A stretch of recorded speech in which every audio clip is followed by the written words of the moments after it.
Hello mga kakusina! For today's video ay magluluto po tayo ng isang ulam recipe na bopis. So una, ilagay muna natin dyan yung mga nahugasan nating baga at saka puso ng baboy. Yan, so ito po ay nahugasan ko na. Tapos, natawa ko sa nanay ko kasi pagkagising ko, may mga nahiwa siyang part. Hirap na hirap siya kasi nga malambot yan eh. So dapat pakukuluan nyo muna yan bago ninyo hihiwain ng pangbopis, yung mga maliliit lang. So una ilagay muna natin yan dito sa ating kaserola bago hintayin natin yung lumambot. Pasintabitin po pala sa mga kakusina ko dyan na hindi kumakain ng ganitong klaseng ulam. Yan, so ito lang po kasi naisipan ko today. And for sure, marami rin naman kumakain ito sa inyo. Ayan, so yun yung hiwa-hiwa. Sabi na nanay ko, ang hirap pala na ito hiwain kapag hindi pa napapakuluan. Kakagising ko lang, kaya sabi ko, oo nay, kailangan kasi muna yan. Pakukuluan muna natin bago natin hiwa-hiwain. Kapag nailagay na natin yung ating baga at puso ng baboy, maglagay lang po tayo dyan ng sibuyas, luya.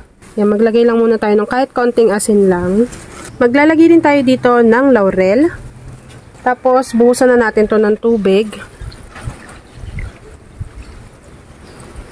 Takpan lang natin to. At pakuluin lang natin. Ayan mga kakusina, kapag kumulo na po yan ng kumulo, kapag napansin nyo po na iba na yung kulay ng ating pinapakuluan, pwede nyo na po yung hanguin. Tapos, hiwain lang po natin to ng maliliit. Pero palamigin nyo muna ha. Para hindi naman kayo mapasok. After nating mahiwa lahat ng mga ingredients sa isang kawali, maglagay tayo dito ng cooking oil. Yan, so painitin lang po muna natin yan bago igigisa na natin yung mga ingredients. Una po natin igigisa yung ating sibuyas. Nasa sa inyo na kung gaano karami yung ilalagay ninyo.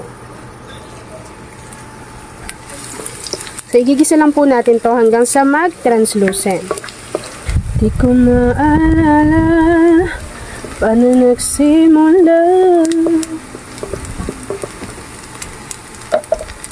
After mag-translucent tong ating sibuyas, maglagay na rin po tayo dito ng bawang. And then, gigisahin lang din po natin to hanggang sa lumabas yung aroma ng ating garlic. After nyan, maglagay na rin po tayo dito ng luya or ginger. Tapos, gigisahin lang din po natin to hanggang sa lumabas din yung aroma ng ating luya. Ayan, so kapag nagisa na po natin ng maigi yung ating sibuyas, bawang, pati yung ating luya, pwede na po natin ditong ilagay yung hiniwa natin at pinakuluang baga at puso ng baboy. Ayan, so ilalagay ko lang po dito lahat. And then, gigisahin po natin yan ng maigi para matanggal palalo yung kanyang lansa. Para hindi siya ganun mabilis mapanis, masira. Kapag nailagay na natin yung ating pangbopis na karne, haluin lang po natin to. And gigisahin nyo po yan ng maigi ha, kasi hindi pa po yan luto kahit pinakuluan na natin yan. Pag nagisa na natin yan, maglagay tayo ng konting asin, paminta, naglagay ulit tayo ng laurel. Tapos, gisahin muna natin to.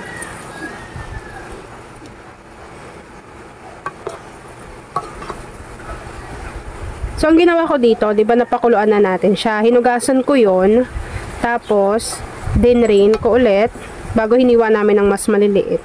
Pwede na rin po natin tong lagyan ng suka. Yan, para mas matanggal yung langsa niya. And, makakadagdag din naman po yan ng flavor. Huwag kayong mag-alala kung medyo madami, kasi hindi naman po yan naasim. Kapag nailagay na po natin yung ating suka, huwag natin tong haluin. Hayaan lang natin yung kumulo dyan bago papakita ko pa sa inyo kung ano pa yung next procedure. Kapag naluto na po natin ito sa suka, pwede na po natin yung haluin. Ang bango. Yan. Isang sikreto rin po kung bakit mas tumatagal yung ating bopis at saka mas nawawala halos yung langsa niya ay naglalagay po tayo dyan ng suka. Pakukuluin nyo lang. Bago, kapag napakulo na po natin yan sa ating suka, maglagay na po tayo dito ng carrots at saka labanos. So, pinagsama ko na yan. Tas ganyan lang po yung kanyang hiwa. After adding ng ating carrots, pati ng ating labanos, haluin po natin to. Habang pinapakulo nyo yan dyan, maglagay na rin tayo dito ng isang beef cube. Para matunaw na yan dyan at mas lumasa. By the way, habang pinapakuluan nyo yan dyan, pwede na kayo mag-ready nung annatto seeds. Tapos lagyan nyo lang siya ng tubig na mainit. And then ibabad nyo lang muna. Kasi yun yung gagamitin natin pampakulay dito sa ating boppies.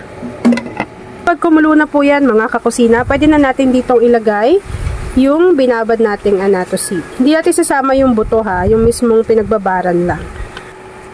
Halayin nyo lang maigi para lahat naman even yung kanyang kulay. And then pwede rin po kayo maglagay ng konting toyo para mas maging matingkad yung kanyang kulay. After po nyan, pwede tayo maglagay ng konting sili. Pwede nyong dagdagan pa yan para mas umanghang. And then, tatakpan lang po natin to. Hahayaan natin yung kumulo pa.